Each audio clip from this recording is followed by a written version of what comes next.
When communicating with a person who has a brain injury, it's important to listen, listen, listen. It's important to be positive and encouraging in your statements, to be empathetic, and at times to use humor in a positive and supportive manner. Things to avoid would be to not expect the typical social exchange. At times, their delivery of information may be delayed, and at times, it may not be exact. It's important to also avoid arguing. When communicating with a survivor, do encourage them to write things down. Keep things simple. Keep at their pace. Emphasize important information. Slow down. And allow time for the response. Try to avoid rushing. When communicating with the survivor, be concrete, clear, and direct. Offer to repeat, encourage questions. Ask the person to repeat back information given to ensure that they have written or can recall information. Limit options from which the person must choose to avoid confusion.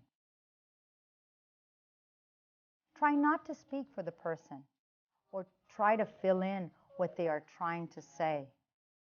Try not to talk down to the person.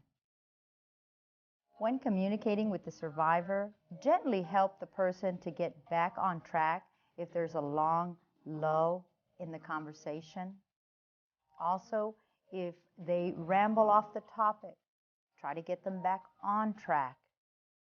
If off track, say, "I'm confused, I'm getting lost." Occasionally, summarize or restate what the person is saying or asking. Try to avoid interruptions or saying, "You're rambling off topic." When communicating with the survivors on the phone, do set clear boundaries if inappropriate remarks are made. Be firm yet respectful. Respond to inappropriate ideas, but maintain focus on discussion. Provide support and reassurance while conversing with them.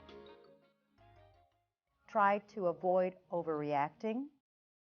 Try not to be offended or react in anger to exaggerated or inappropriate responses.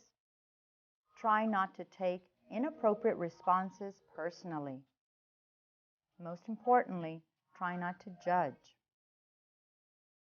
Some survivors may experience frustration and agitation in their life, and there are some reasons why they may exhibit this type of behavior. Some of those reasons may be being told no when confronting a difficult task, loud and competing noises, too much stimulation, abrupt changes, feeling stupid, or at times confused may cause them to get agitated or frustrated when conversing with them. Some of the ways of dealing with the agitation or the frustration are changing the subject to something non-threatening, redirect attention, ask if they need to take a break, and to stay calm and supportive